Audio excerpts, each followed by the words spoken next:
manif, j'espère qu'hier soir vous étiez connectés sur vos téléphones ou télé parce que hier soir il s'en est passé des choses. Tout d'abord, il y a eu énormément de sorties. On a eu droit enfin à la sortie de Hors Noir partie 3. Il y a eu aussi le nouvel album de Seth Gecko, Destroy. Il y a eu aussi enfin le premier album de Eus l'Enfoiré, En Esprit. On a eu aussi droit à la sortie d'un tout nouveau morceau qui n'avait pas été teasé forcément de Booba, PGP. Et enfin, on a aussi eu droit à la sortie du nouveau son d'Amza, Paradise. Mais parmi toutes ces sorties, j'ai choisi de me concentrer sur Caris Hors Noir partie 3 et le nouveau morceau de Booba. À l'occasion de la promo justement de la sortie du nouvel album de Caris, Cyril Hanouna a invité Caris sur TPMP. Et pour moi, TPMP, c'est une des rares émissions encore à la télé qui est acceptable pour un rappeur, parce que ça reste du divertissement et il y a peu de risques qu'à la suite de cette émission, il y ait une polémique. Quoique, on peut se souvenir de la blague super drôle qu'avait fait Gradure. Gradure, si vous deveniez une femme, quelle est la première chose que vous feriez? Me doiter. Quoi? Me doiter. Mais aussi, on peut se rappeler de la défaite cuisante de Rof face à Mathieu Delorme. Tu transpires, Mathieu.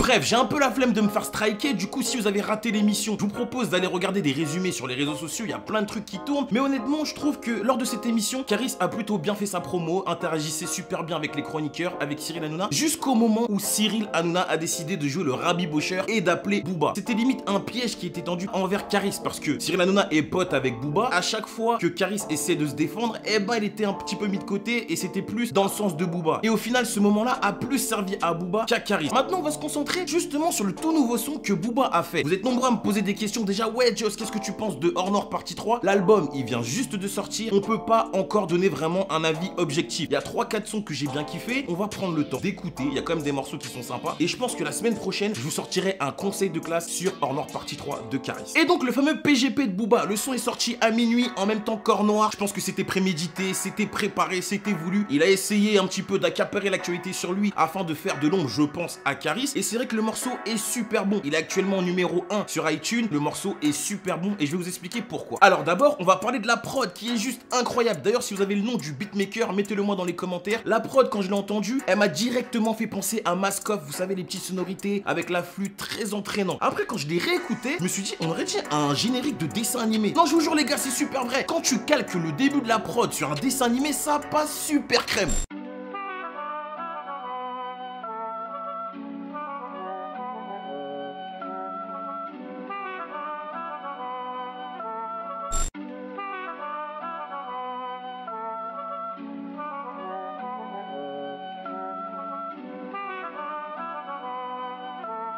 Ensuite, Booba sur ce coup-là, il l'a joué safe de ouf. Toute l'année, on réclame à Booba du vrai rap. Toute l'année, les gens, ils en ont marre d'entendre le Booba aisé, aisé. Du coup, qu'est-ce qu'il s'est dit? Le soir de la sortie de Hors Noir partie 3, je vais sortir un son surprise où je vais rapper et découper la prod.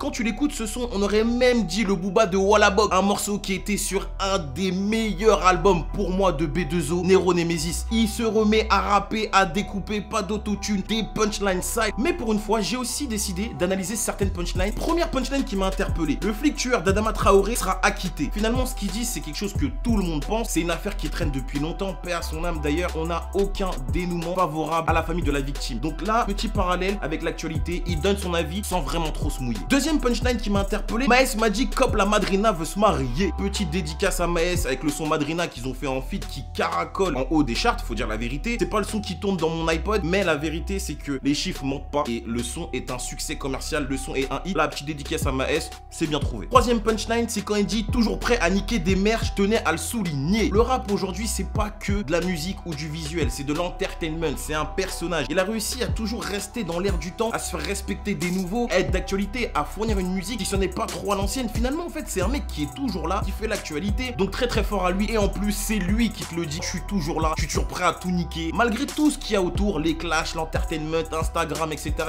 ça reste un rappeur et il veut te le prouver. Quatrième punchline qui m'a interpellé, c'est quand il dit: je te l'ai mise dans le cul sur un son de Caris, je peux plus t'oublier. Ça voudrait dire que Booba a fait l'amour sur du Caris. Si Booba, Caris, il n'y avait pas eu ce clash, ils bossaient encore ensemble, mais les deux seraient à un autre niveau. Je dis pas que Caris, les deux, parce que musicalement parlant, Caris il est super fort, mais Booba il est sur lui et honnêtement je crois pas qu'il va le lâcher. Cinquième punchline: j'ai signé avec Dieu mais Iblis veut me manager. Je pense que quand Killuminati l'a entendu, il a fait péter le champagne. Enfin non, je crois pas qu'il boit, il a fait péter le champomis et il s'est dit: mais regardez mes frères, il nous le dit noir sur blanc. Bon après, est-ce qu'on peut lui dire qu'il a tort? Je ne sais pas. Moi je sais pas si je crois en tout ça. C'est vrai que Booba, il sait jouer sur les mots, il sait utiliser certaines phrases qui peuvent être tendancieuses, il joue de ça fait parler les gens et ça l'amuse plus qu'autre chose. 6ème punchline, c'est quand il dit: je suis sorti calibré, j'écoute train de vite Koba la D. Très très jeune dans sa tête, il écoute ce qui se fait, il est jamais dépassé et je pense que Koba il a dû kiffer justement la petite punchline référence à lui dans le son. Et enfin mesdames et messieurs, la punchline du son, celle qui a fait le tremblement de terre hier soir. Je viens d'acheter 2 Zombie avec l'argent d'Ipsé-IT. Très très fort, c'est un petit peu à l'image d'une punchline qu'il avait mis dans 4G je crois, c'est quand il dit: ferme ta gueule et prends tes ronds, je dépense encore de l'argent de prendre tes ronds. Ça,